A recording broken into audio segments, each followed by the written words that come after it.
gave up a TV job to start a podcast in your basement.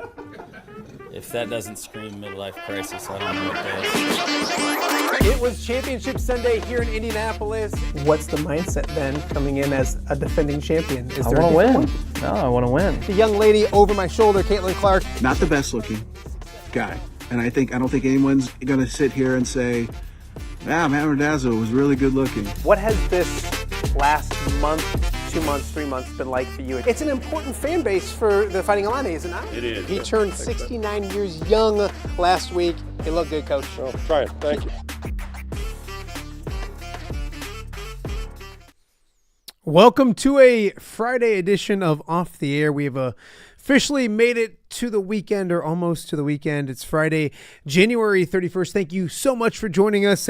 Another busy show on a gloomy, nasty Friday here in the Quad Cities. Looking outside, tons of rain and chilly and cold, and just a good day to be inside talking sports. So that's what we'll do for about the next 2 hours for you. Thankfully, it's not 10 degrees or even 5 degrees colder, or it might be a whole bunch of snow on the ground. So we can get through a little rain in January. A big show for you tonight to get to, or today I should say to get to. We'll talk about it in just a second. But I first and foremost want to thank you if you're watching on YouTube. We appreciate that.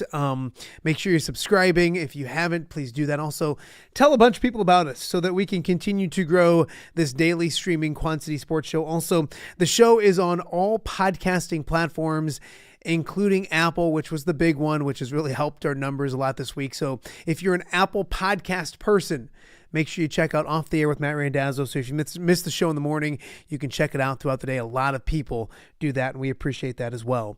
A busy show to get to on a Friday, jam-packed with 4 different guests. We'll start in just a matter of moments with a familiar face and an old friend of mine. Camille Gear will join us. We'll get caught up with Camille on where she's at right now, what she's doing, and also kind of reminisce a little bit about her memories of covering the Iowa women's basketball team and Caitlin Clark for so many years here in the Quad Cities with WQAD. So Camille Gear around joining us in just a matter of minutes. Also, speaking of ladies, we will talk with one of the best in the business. Pleasant Valley Athletic Director Dan Kroemer will be by to kind of talk about the growth of not just women's sports in college with Caitlin Clark, but the high school level as well, what she's seen from when she started as an athletic director to where they are today, and also talk about a very successful sports programs over at Pleasant Valley, especially on the ladies side of things where they continue to collect state championships. So she'll be along in just a little bit as well. Also in the second hour of the show, we'll get you set for a big weekend, a big Friday of high school basketball. It's Rocky versus Moline, plus a lot of busy slates in both the MAC for the guys and the girls. So Tom Johnston from the Quad City Times, Dispatch, Rock Island Argus will join us in just a little bit, in hour number 2, to kind of break down a big night of high school basketball. And then also, it's not a Friday here on Off the Air without Dan Tomlin bringing us some gambling plays for the weekend. And Dan's got some explaining to do because it was a rough go last weekend, 0 for 4 on his plays. But we'll kind of talk about where we went wrong and how we had a couple of really tough beats, and also get a couple of early bets for the Super Bowl. So that's coming up in hour number 2 of the show. So thank you guys so much. If you missed any of the shows this week, go check them out on all of the platforms that I just talked about. Nearing 11,000 views since starting this show 4 weeks ago. I don't know if that's good, bad, and different. I have no idea, but having fun doing this, and I hope everyone is kind of enjoying the ride a little bit as well. A few things to get to in the world of sports before we get to our first guest. A tough night last night. If you're the Fighting Illini, once again, they go on the road and they fall to Nebraska, I should say, in overtime, 80-74, the final in that one. So the Illini have now lost 3 of 4 and 4 of their last 6 games. Obviously playing still without their big man, Tommy Ichovich. So he was out, but that wasn't the problem. The Illini dominate inside. They dominating rebounding wise, 58-42. Just struggled shooting the basketball. Something you see so often in basketball these days, high school, college, even the pros. Obviously, if you're knocking down the three-point shot, which has become a big part of all basketball, things go well. But the Illini last night made 10 3-pointers. They shot 42 3-pointers. Ben Hummerkhaus was 0 for 7 from behind the arc, 0 for 8 overall on the night. So he struggled. The Illini struggled. They're now 14-7 overall, just 6-5 in the Big Ten. This is a team that, 2-3 weeks ago you looked at as a possible contender for a Big Ten championship in the regular season. They have now lost 5 games in conference play. They will now head home to host Ohio State on Sunday. A few road trips after that, not too difficult. I think Rutgers and Minnesota, but then things kind of get difficult. A lot of home games against some good teams. I know Michigan State coming up, UCLA coming up, so some marquee matchups in Champaign as the Illini look to right the ship and get back heading in the right direction. With February now 24 hours away, and then, of course, March will quickly follow after that. So the Illini, a tough night in Lincoln, Nebraska last night. Of course, coming up this weekend, a big Sunday in Iowa City. Caitlin Clark will be back in the house at Carver Hawkeye Arena to see her jersey get retired and put to the rafters. So it will no doubt be a special weekend in Iowa City, and also a really good basketball game as well. The Iowa women playing better. They've won 2 straight games and looking to make it 3 in a row and get that signature victory. They got a chance. USC comes to town with one of the best teams in the entire nation, Juju Watkins and company. So a big opportunity on the court for the Hawkeyes, and of course, a big day when it comes to Caitlin Clark and her jersey retirement ceremony. Also, I'd be remiss if I didn't wish my good friend Pat Angerer, somebody who is a regular here on the show, a happy birthday. So yes, it's Pat Angerer's birthday. I want to say, I'm trying to figure out how old he is in my head. Acts like he's 55 or something. I'm not going to be able to do the math in my head, but happy birthday to Pat Angerer. If you follow him on social media, make sure you drop Pat a nice happy birthday wish. One of the area's good dudes, that's for sure. So also, I do got to mention that, I've been doing the show for 4 weeks. We've had a lot of guests. In fact, I was going to put something on social media up this weekend about the amount of guests we've had, who we've had. Really proud of the people that we've been able to reach out to and get to spend a little time with us here on the show. But it was recently pointed out to me that I've yet to have a female guest on Off the Air. Well, that changes today. The first female guest on Off the Air is the one and only Camille Gear. Hi, Camille. How much do you miss me? 0%. Just a little bit? Just a tiny bit. Like, maybe just the big ears, I miss the Wi-Fi that I got off those things. Well, the thing is, I don't even hear out of these. It's just for looks. Here's what I say, Camille. I say, I'm like a 2, and then like you put these on and I'm like a 5. Okay. Sure. What I normally say is like I'm a 7, I'm a 10, but I know you would just laugh and cackle at me. So I was like, wow, you're saying a 5. You're kind of lowballing yourself. Camille Gear, if everyone doesn't remember, worked with us at WQAD for a couple years, 2.5 years, and we're gonna get caught up with, because you did a lot of Caitlin Clark coverage. So I want to talk to you about that in a second, but let us know where you're at. And I'm so proud of my tree, because what I do is I mold young journalists and then they just skyrocket off to big places. So where is Camille Gear these days? It's all about you, baby. I am back in Knoxville, Tennessee. Obviously, if you know me, I love the Vols, and I'm back covering my alma mater. I'm still with Tegna, which is what WQAD was owned by. So I'm at WBIR. And I'm happier than working with Dazzle and Corey, that's for sure. See, here's the thing, is because you would always say like it's going to be fine, tough to find a more fun sports department, and I love Cuff, but that means it's going to be hard to find somebody as fun as me. Have you done that? It sounds like you got a great gig and a good crew you work with down there. Yeah, I mean, there's 3 of us. We have a great dynamic. They are a lot closer in age than y'all were with me, which is nice at times, but also maybe I do feel like I miss the whole like wisdom aspect. I say that and then I'll probably regret those words, but I'm gonna cut that out and I'm gonna play it over and over and over. No, it's been great. Obviously I missed you guys. Like, actually it came up on my Instagram today. A year ago today I left Iowa. No way. Yeah, I can't even believe it's been a year. It's kind of crazy, but I love it. I love it here. I'm so glad I did 2 years there. Like, I obviously learned so much, grew so much. as a storyteller and as a person. So everything happens for a reason. But yeah, I'm really happy to be back home. I bought a house in October. So I've got a little bit of some roots here. I'll be here at least 3 years. So we'll see what my little happens. girls all grown up. I'm so proud. You know what? And that's what we joked about, but like, we were your Quad City dads. Cuff and I were your Quad City dads, and God, did you need us? Because the amount of time that we needed to save you from yourself, I tell you what.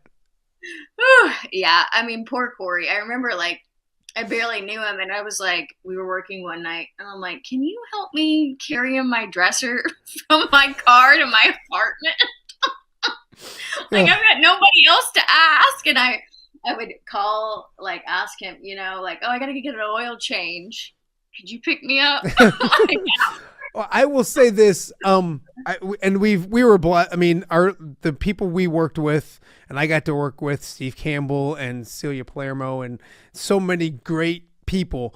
But like, I think you didn't challenge me the most. I don't mean that in a negative way, but you're the most like me. And I know you're going to hate to hear that, but you don't back down from anybody. And I like to give people shit, and you like to return that as well. So we had some fun. We did. Oh, 1000%. I feel like at the end I was like, you know, maybe me and Dazzle are like a lot more alike than we think. I know it. And like, I think somebody said that to you and you're like, don't say that, but it's actually a compliment, Camille. Trust me. It's a compliment. I hope so. And, but don't get me wrong. My ears are much smaller, and I will die on that hill. What do you miss about the Quad Cities? Obviously, besides the most influential person in your life being me, what do you miss about the Quad Cities? If you said, "Man, I miss this, I miss that," what is it about this place that you miss? Well, let me tell you, number one, what I don't miss, and that's the cold. Okay, it snowed here last week. We got like 4 inches, and you know, classic like the South, everyone thought the world was ending. Like, they told us to bring air mattresses to work and a change of clothes and a toothbrush and the whole 9. And I was like kind of starting to freak myself out because I'm like, oh my God, is it really going to be that bad? Like, what am I going to do with my dog? You know, all the things. And then like I drove home that night. I'm like, this is a Tuesday in Iowa. Like, we don't even know what they're talking about. But no, I mean, obviously, like, I miss you guys. I still have tons of friends that work in the business and that live there, both in the Quad Cities and Cedar Rapids and in Des Moines. A Whitey's chipper. It came in my head like 2 days ago, and I was like, oh my God, I would kill somebody for that right now.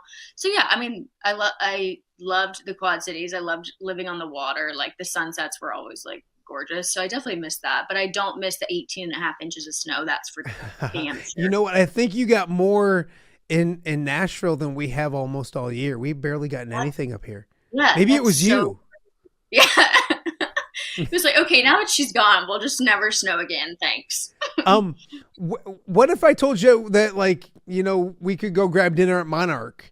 Like, is that maybe something you might miss about the Quad Cities?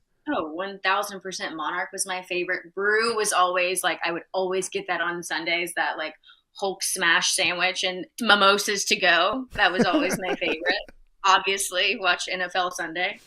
But yeah, there's so many good things about Iowa. Like, I feel like when people ask, like, oh, you know, like, where are you from? Or like, what's your journey been like? I'm like, okay, I was in Kentucky, then I was in Iowa, and they're like, Kentucky, oh, okay, because, you know, it's close. And then Iowa, they don't really say anything. And then my lead is always like, oh, I got to cover Caitlin Clark. And they're like, oh, my God. And I'm like, yeah. And they're like, oh, that's awesome. It will be 2 years of your life that you will be talking about if you survive for another 50 years. God bless you, young lady. But it is something you can tell your grandkids about because she's a generational talent. And so kind of, obviously Sunday's coming up, and it's a big day at Carver Hawkeye. She comes back, they're retiring the jersey, the number, all that kind of stuff.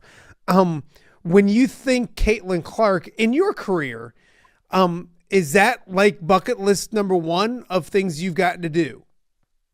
I would say Caitlin, yes, but more importantly, covering Caitlin Clark in a national championship. Like, how many people in the world can say that they got to do that? I know it did happen 2 years in a row, but like, still, But yeah, she's a generational talent, a generational person. Like who she is, like on Instagram and stuff is like who she is in real life. Like she's actually like funny, has a great heart, great sense of humor, and obviously she's a competitor, which is what makes her who she is and why she's gonna hang in the rafters.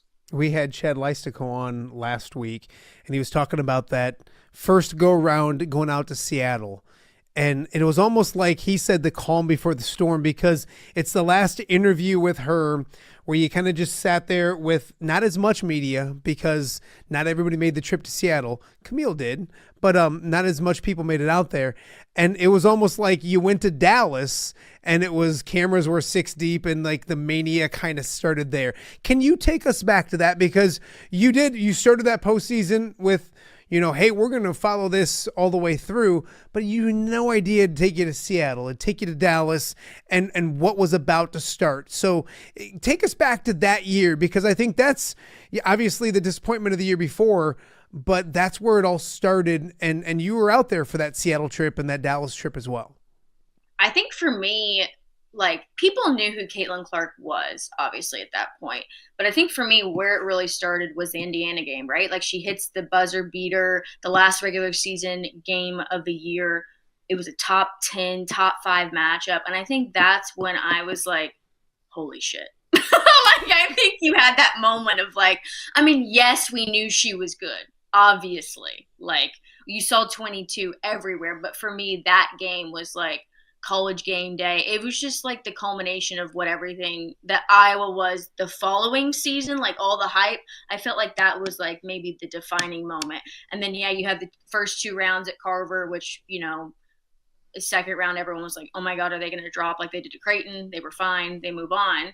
And then Seattle, I always talk about that run. Seattle, I'm sure like Chad said, that was my favorite because with Monica and Kate and her and Hannah Stolke, we really got to know, like, we were in the locker room and it was just like us, like, and like, it's so different when you're a woman covering another woman, because I remember like talking to McKenna about like her nails and like going to dental school, and it's just like real conversations. It wasn't just like, oh, hey, like, how was the game? It was more like, oh, like, we saw you guys at dinner last night. Like, they thought we were creepy knocking on the window. And I was like, Caitlin, that was us. And she's like, oh my God, we literally thought it was like a homeless person. I'm like, no, that was just the media members. Like, so yeah, that was like the best part of the whole thing. Cause I felt like, number one, I think they appreciated us being there because, obviously it was a big deal to travel 1,000 miles or whatever it was to Seattle and like support them, not knowing if they would even make it out of there. Obviously they had like a gauntlet playing Louisville and Colorado, which was like a fantastic team. But yeah, and then I think you also got to see like the non-basketball side too, which like I really appreciated. And then Dallas, yeah, that was just like, I mean, they still knew who we were, obviously, but it was that times 1,000. But Seattle, 1,000% was like my favorite part of that trip, and just like getting to know them. That's when I really felt like, okay, these are people. Like these are college girls. And that's the thing is you do, and I always get a hard time for my favorites here in the Quad Cities, and Brock and Owen right now, and the Chase and Randalls, Joe Wieskamps, Nicholas, all those kind of people. But like you get to know people on a personal level, and I think that's what people like to hear. So we're getting ready. I mean, Caitlin Clark is arguably the number one name in sports right now. It got to a point where she just recently turned down being in the NBA 3-point shooting contest. Think about that. We're to a point now where the best player in the WNBA doesn't have time for the NBA. And you think of how big she's become, but then you hear stories from Camille Gear and Chad Leistico and the people that got to know her, and she's just as down to earth as ever. Y'all can't be wrong. You know what I mean? If she's fooling everybody, she's doing a dang good job. And that's what you've kind of realized, is that she's genuinely a good person. Oh, 1,000%. And I remember like one of the questions I asked her for, I don't remember if it was Louisville or Colorado. I'm pretty sure it was the Louisville game. So they won, and then they're going to play for a Final Four. Obviously, Iowa hadn't gone to play for a Final Four in like 30 years or something crazy. So it was just, that whole day was great. Especially like Jan had lost her dad day before, the week of, I can't quite remember, but a lot like an emotional locker room. And I remember I asked her, I was like, so did you ever like have a moment with yourself of like, there's no way I can lose that basketball game? And I remember she looked at me, she's like, what are you talking about? That was never an option. Like, of course we were going to win this game. Like, Camille, like, duh. And I'm just like, okay. Like, but that's the kind of person that she is. Like, and I love that about her. Like, she truly believes that she can do anything. I think she could, like, cure cancer if she put her mind to it, like, honestly. And that's what makes her so great. That's what makes her so successful. Is like, she genuinely believes that she can do anything. And that's, like, one of my favorite things about her. And I remember, like, you know, did she ever know my name? Who knows? Like, hopefully, I at least like she recognized my face. But like, even my last day, right? It was Iowa, Michigan, maybe. It was the Caden Proctor famous game, right? Mm-hmm. He shows up, everyone goes crazy. Caitlin was there with Connor to just watch. And I just went up to her and I was like, hey, it's been an honor to cover you. Like, good luck with everything. And she's like, oh my gosh, like, we'll miss you so much. And whether she knew my name or not, like, to be nice enough to say that and just like make me feel good when I'm obviously just being like, you're a generational athlete, like, it's been an honor of a lifetime to cover you, like, that just says a lot about her character, to just like say those kind words, whether she knew my name was Camille or not. So yeah. So when you got to WQAD, and I'm trying to think because y'all run together, but I know, did I go to the first football game with you? I usually take the newer person to the first football game. I think you threw me to the wolves. Is that the game you forgot the credentials and like? Yeah. I didn't mean to bring it up, but what I'm saying is I remember you getting there. And I really didn't mean to throw you under the bus, but yeah, she got up to the game and forgot the credentials. And then she called me. She's like, can you call like that Scott guy? I'm like, no, it's Steve. And like, it's 40 minutes before the game. So he's not going to take my phone call. But anyways, Cuff bailed you out. Like he bails us both out a lot. But I remember getting there and I remember like saying, and I say to everybody, yeah, Iowa football is it. Like, I think, in my opinion, covering the area, that's lead number one usually because of the success, because of what Iowa football is. So you come to you come to the Quad Cities, and here I am telling you that, and I believe it. And then you leave the Quad Cities, and the biggest storyline is Iowa women's basketball. I mean, that's a crazy just thing to look at from the outside looking in, but that was the case for you, Camille. When you left, Iowa women's basketball was the biggest thing going, and I know you loved the fact that that's what it was, and you loved covering them each and every day. Oh, 1,000%. I mean, and I feel like I don't know that I ever took it for granted per se, but like now being at Tennessee, obviously Tennessee is like a historical women's basketball program because of Pat Summitt, Candace Parker, Tamika Catchings. Like, we have so many big names, but I mean, crossover at Kinnick, like, that'll be a day that I just like never forget. And I always try to like take a moment with stuff like that and like have like a pinch me moment. Like, usually the national anthem is kind of when I like look around and like take it in. And that day, like, I know I definitely had tears in my eyes because that's just like amazing for women's basketball. But I feel like now, like, I'm at Lady Vols games and I'm just like,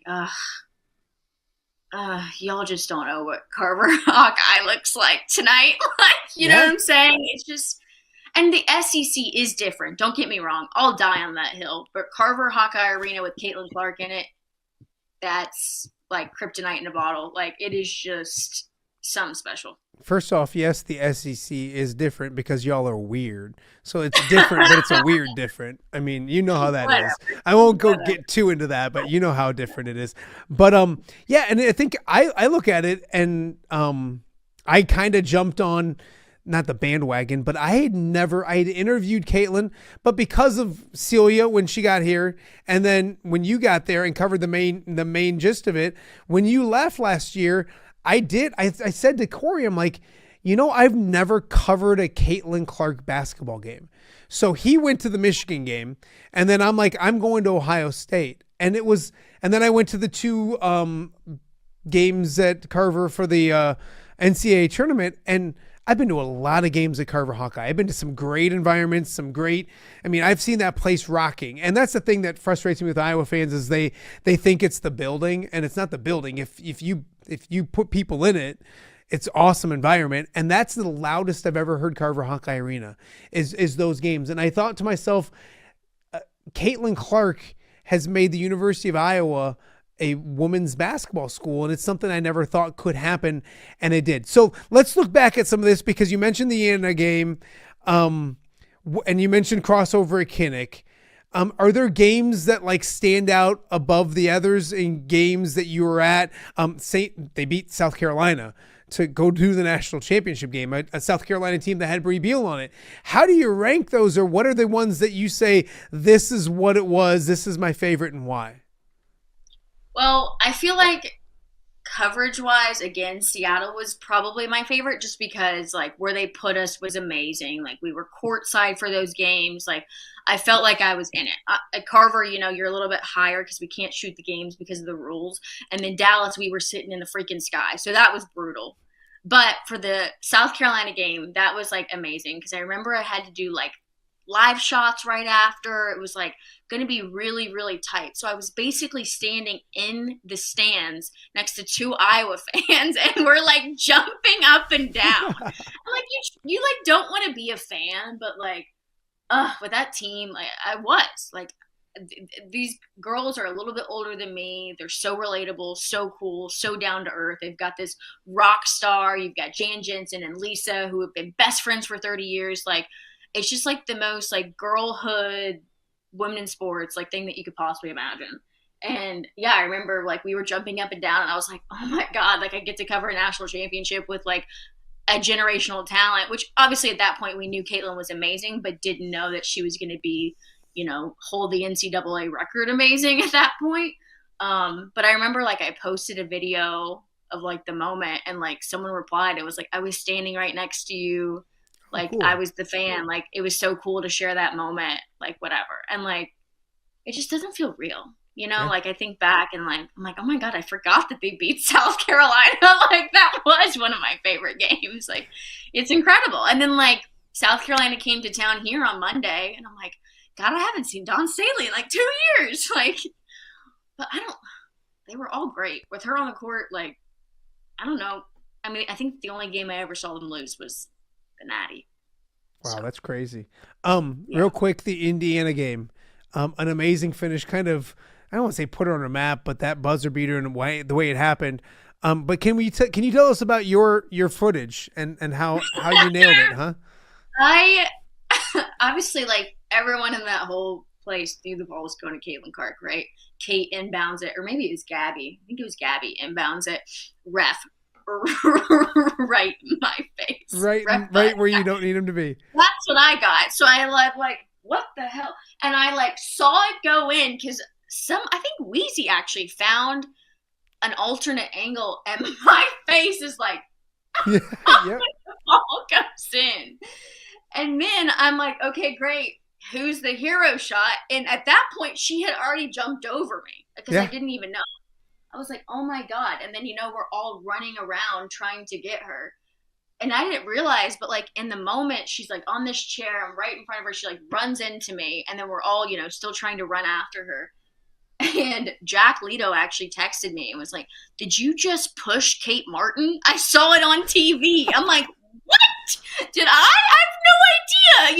You just like black out in that moment, because it was just so like crazy. I felt so bad. I was like, I really hope I didn't shove her, but who knows? Like, we were trying to get the superstar. And but that's that game. The beauty part of it is you have affiliates to bail you out that have better angles than you may have gotten. I was always afraid when, and I've done it for so long, and I'm not, it sounds arrogant, but I'm not ever worried about getting a shot or covering a game or messing something up when it comes to having a camera on my shoulder and do it, unless I felt worried at the Ohio State game when she broke the overall record, because I'm like, what if I miss this?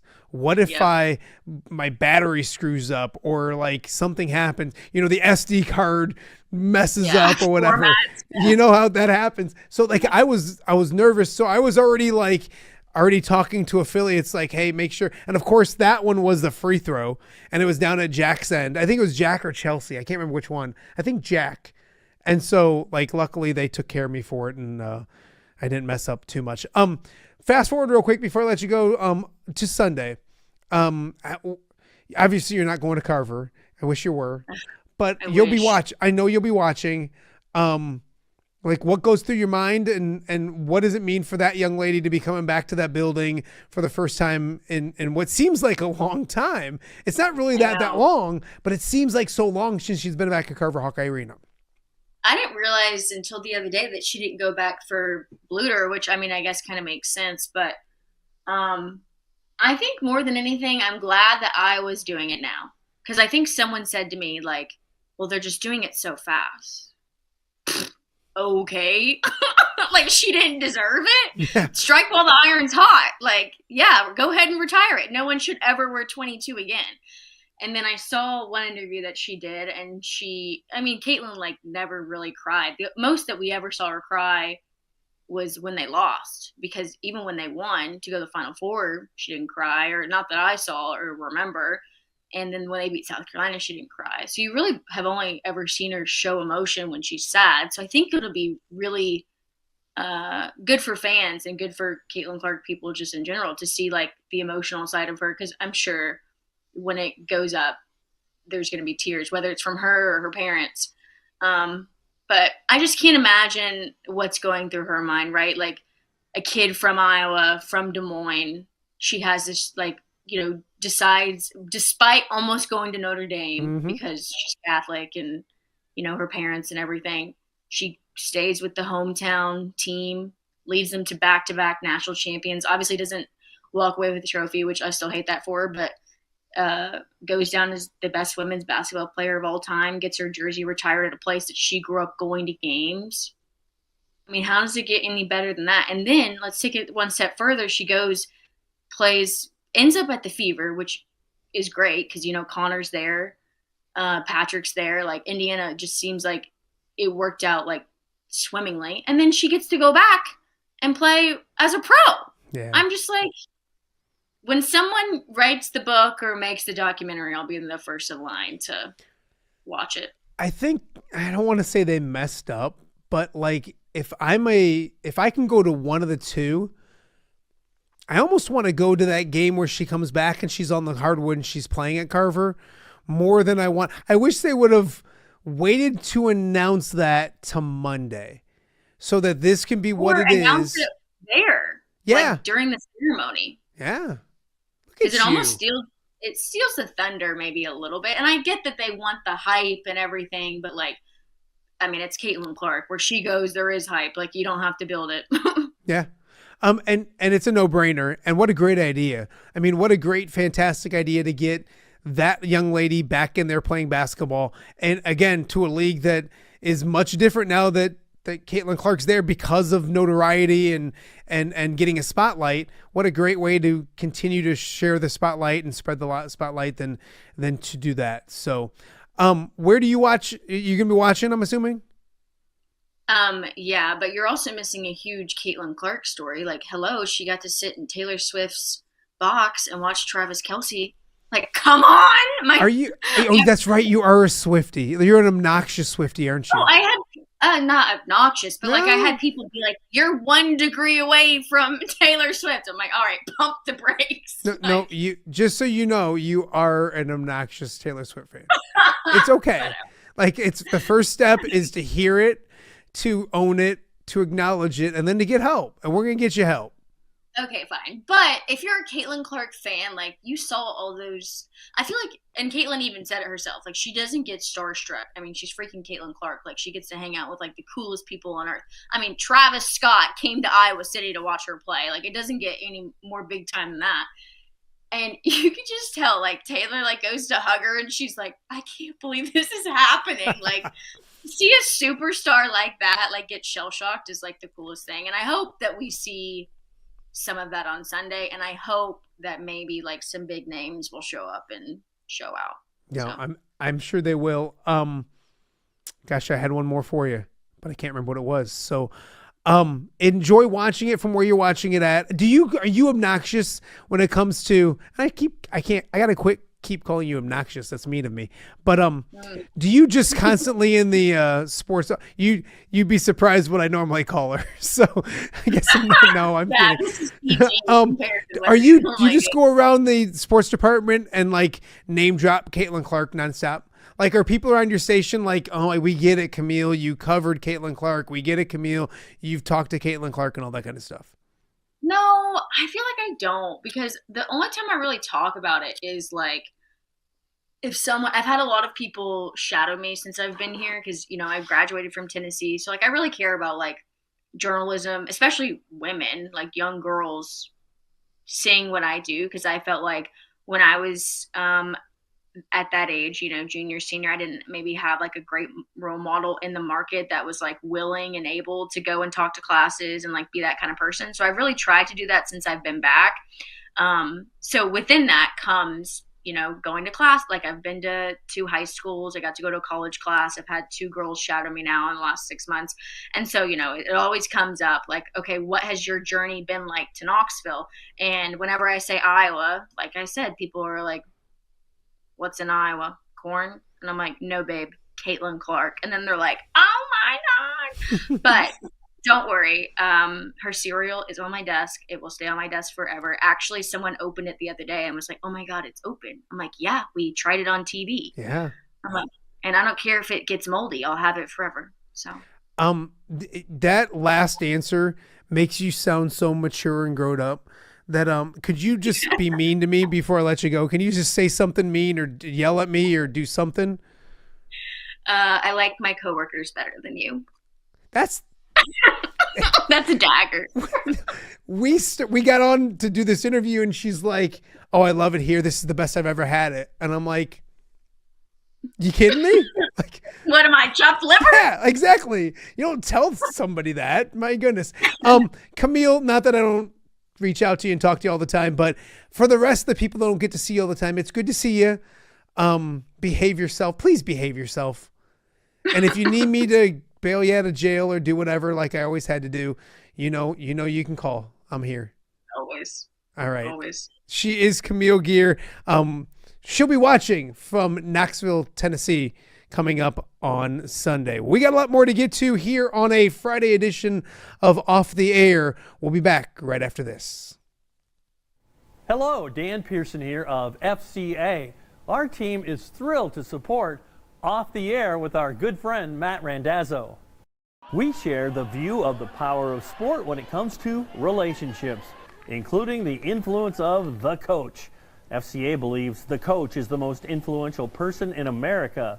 Matt celebrates local coaches and athletes. His content is informational, insightful, and inspirational.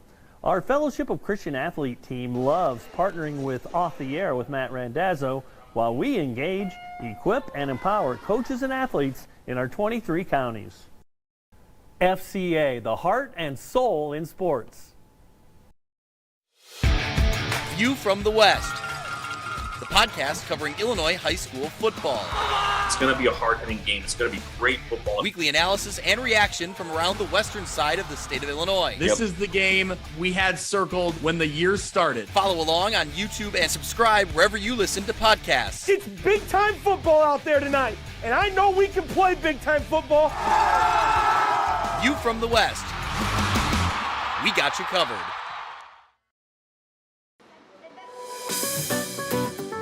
Are you looking for the Quad City's best chips and salsa? There's only one dude to turn to. Right on. Snoop. Hand-cut chips, fried fresh with that crunch you've come to love.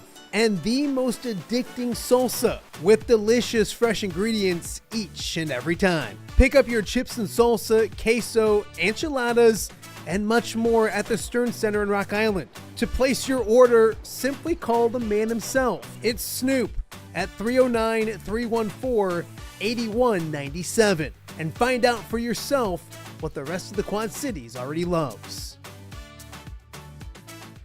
Welcome back to Off the Air with Matt Randazzo. It is a Friday here in the Quad Cities, a gloomy Friday. So I am determined to bring sunshine to the world. And when I think of sunshine, I think of this lovely lady. Deanne Kroemer, the athletic director at Pleasant Valley, joins me. First and foremost, Deanne, thank you for doing this because technology can be a thing, can it? It certainly can, and I don't want to date myself, but as things continue to I find myself with greater challenges than when I started in the business. How about that, Daz? That is the nicest way to put it, and I agree with you. I am in the same situation. Wanted to bring you on because, I kind of talked in the first segment that I've been doing this show for like almost 4 weeks, and I've had a lot of fun, great guests, not even thinking. And somebody pointed out, you've yet to have a female on. So last segment, we had Camille Gear on talking about her covering Caitlin Clark. And I thought, there's no one who knows the impact of women's sports in this area, maybe more than you. You've been doing this for a little bit of time. I don't want to date you. I don't want to age you. But what was it like when you started doing this in the world of sports, in the world of high school athletics, and then maybe where we are today?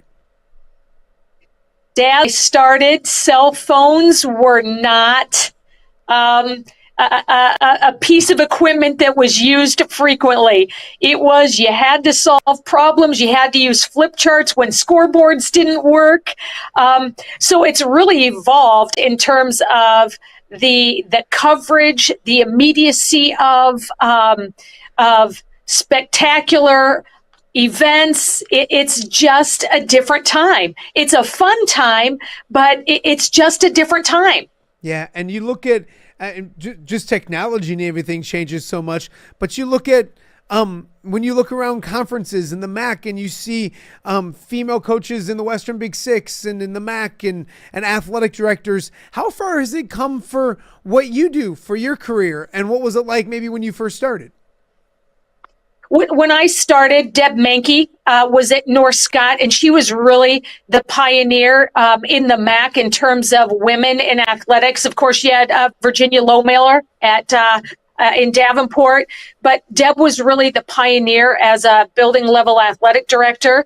And so really, it's been a nice evolution, but we're not done yet. I think we have to work extremely hard to promote girls and young women into the sport world. Coaches, athletic directors, principals, presidents of universities. I think we have to continue to encourage, embrace, train, and let them know they can do whatever they desire. Yeah, absolutely. I always say to people, Caitlin Clark put a spotlight on women's college basketball, but it was already there. She just put the spotlight on it. And I think that's the way it was and is when I came to me covering girls basketball, softball, all of those things. It's not that it's gotten a ton better.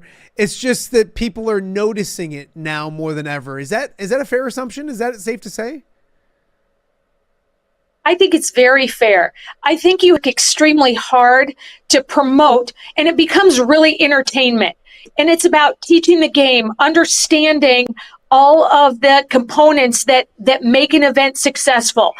And you think about Caitlin and the University of Iowa and all the things the University of Iowa did to draw attention to Caitlin Clark in the women's program. And then it just started to snowball. And then the NCAA got wind. And then she started with Nike and some of those other major entities jumped on the bandwagon. And so from the grassroots, I think we try to work very, very hard of figuring out ways to get the average person to attend an event, whether it's softball, basketball, cross country.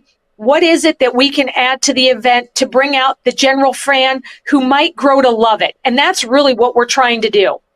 You look at what you guys have done at Pleasant Valley, and it's a school as a whole, and we'll talk maybe about that in just a second, because the cultures of all the sports are fantastic. But Deanne, what these ladies have done in like the last 12 months is pretty special. I know you know the list, so I don't want to shortchange it, but the state championships and all the kind of things, these ladies are doing amazing things at Pleasant Valley.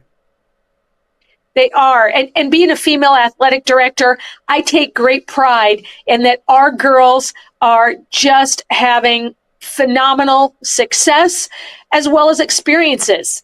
And I really give all the credit to our coaching staff. The amount of time that they put into working together to support multi-sport participation. This is overlap of many kids being allowed and supported in many of the programs.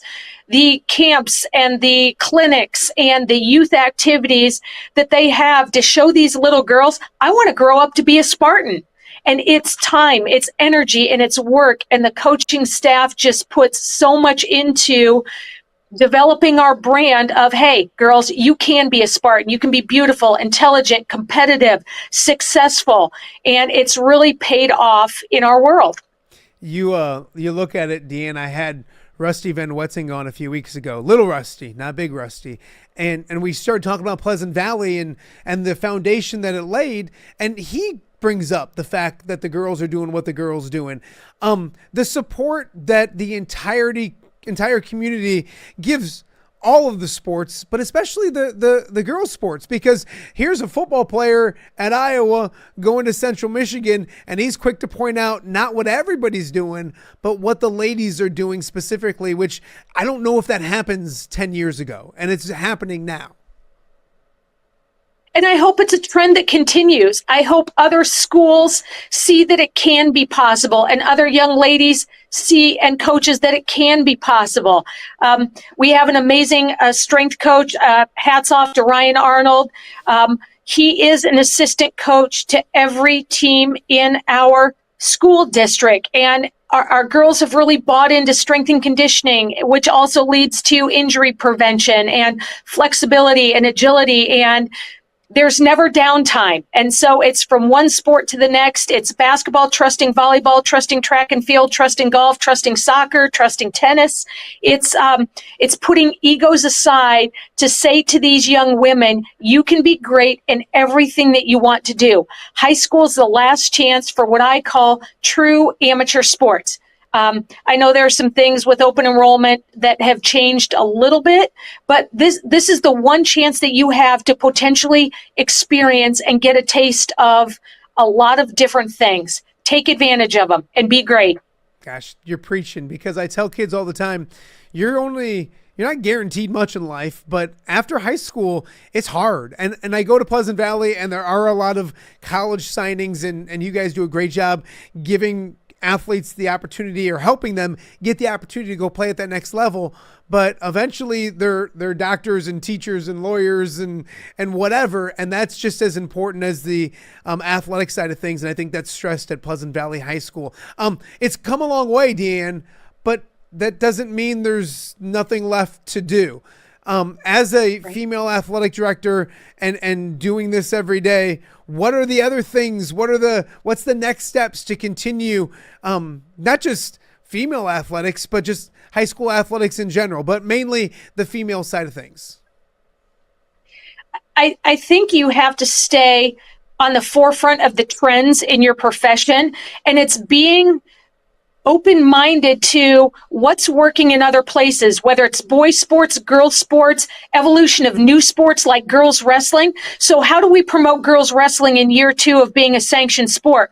What we did here at PV to try to grow the sport is we bus our junior high girls over to Pleasant Valley High School. Junior high gets out before high school, like 2:35. They start their practice in our wrestling room.